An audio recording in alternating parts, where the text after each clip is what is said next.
Hey everyone, welcome to Logan's Mosh Pit. Glad to have you here. Do me a favor and please subscribe if you haven't already. It's time for another episode of Rock and Read.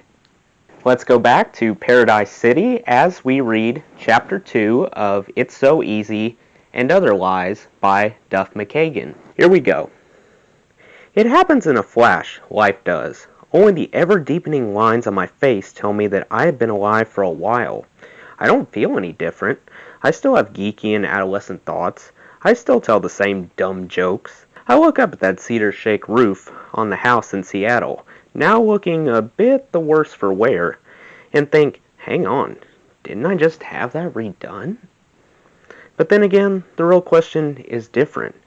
How did I manage to outlast that roof? To put it another way, how did I get from here to there? And how did I find myself there in the first place?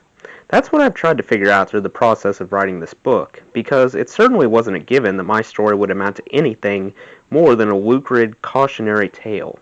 It had all the elements, sex, drugs, and rock and roll, and fame, fortune, and a fall, but instead the story became, well, it became something else. Here's what I do know as I set out to answer those questions. I let myself lose track of what I thought was meaningful in life, even as Guns N' Roses began to become meaningful to others.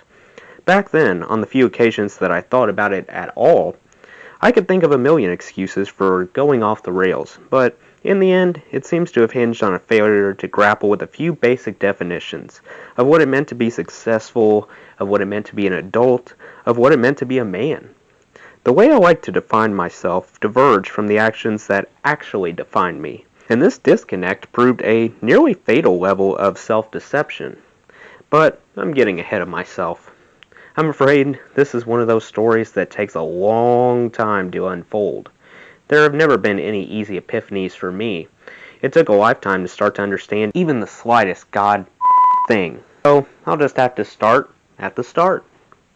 My dad was a World War II vet who began having children with my mother when he was 18 and didn't stop until he was 38. He went straight from the war to working for the Seattle Fire Department, desperately trying to provide for what would become a family of 8 children by the time I arrived, born Michael McKagan on February 5th, 1964. There were several Michaels on my block, including one of the kids immediately next door. The Michael next door had a grandfather from Ireland living with him, and his grandpa apparently gave me the nickname Duff to simplify things on our street. Later, once Guns N' Roses took off, my dad liked to claim credit for the name too. He said he used to call me Mick Duff. Either way, I was called Duff from before I can remember. I'm not sure a little boy could ask for much more than having a father whose vocation happens to be working as a fireman. If at times during grade school I was embarrassed that my mom and dad were much older than my friends' and classmates' parents, at least I could find comfort in the fact that my pop was a heroic older guy.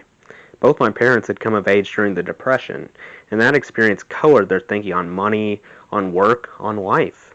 I remember my mom telling me stories of what it was like growing up in the Depression. Stories of not having enough money to heat the house in the winter, of having to wear sweaters and coats all the time. Stories of how her mother would fix a broken roller skater doll, and that would be her sole Christmas present. If you were at any McKagan family gathering, a large crowd to be sure, try muttering FHB and see what happens. Well, I'll tell you what'll happen. You will suddenly see the 8 brothers and sisters each take a minuscule portion at the potluck buffet table. Family hold back is a saying that comes from years of too many kids, and not enough to feed us all the time. One of us would almost always have a friend over for dinner, and this is when the secret code of FHB started. Make sure the guest had enough to eat. Take a small portion, don't say anything. We kids were taught lessons of frugality and thrift by example.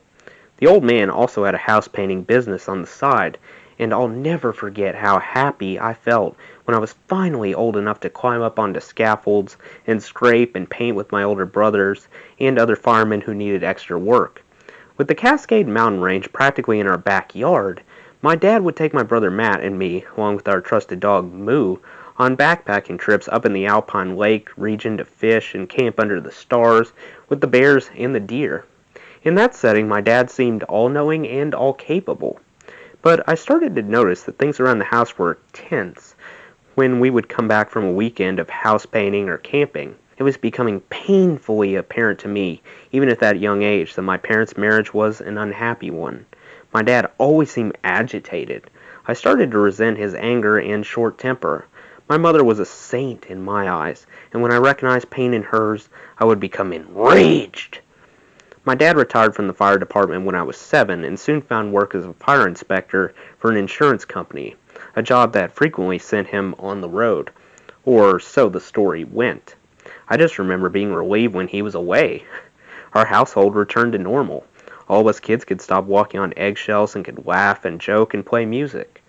Soon after my dad retired, my mom decided to take some vocational training at North Seattle Community College so that at the age of 45 and after raising 8 kids, she could finally join the workforce outside of the home. Mom started working when I was 9.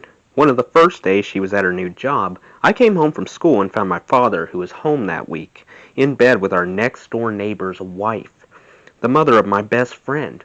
Oh, sure, they pretended nothing unusual was going on, and I'm sure they thought I was too young to figure out what was happening, but I figured it out all right, all at once, in that very instant. I understood what sex was, what cheating was. I understood that my dad's seemingly heroic life was a deception, and I understood that I would have had to hide all this from my mom so that she would not get hurt. It was a harsh introduction to grown-up life. From that day on, I stopped talking to my dad. Not a word. Soon he and the woman next door both left their spouses and moved into an apartment together. My parents got divorced. My best friend and I were put into the strangest of predicaments. Was it his mom or my dad's fault that both of our homes were now broken? We began to fight, and he began to act out at home. For his father's birthday a few years later, he presented his dad with the severed head of the family cat as a present, gift-wrapped. He also took an axe to the outside wall of my bedroom one night while I was on the other side in my bed. All this because my dad couldn't keep his in his pants. At that age, I figured I must have had something to do with the problem. This is what we do when we aren't old enough to see the bigger picture. Many of the things I soon grabbed onto in order to muddle through, things I'd call coping mechanisms now, would come back to bite me in the butt. When a few years later I started to get acute panic attacks, I learned to self-medicate with alcohol and drugs. Of course, we all have stuff to deal with growing up.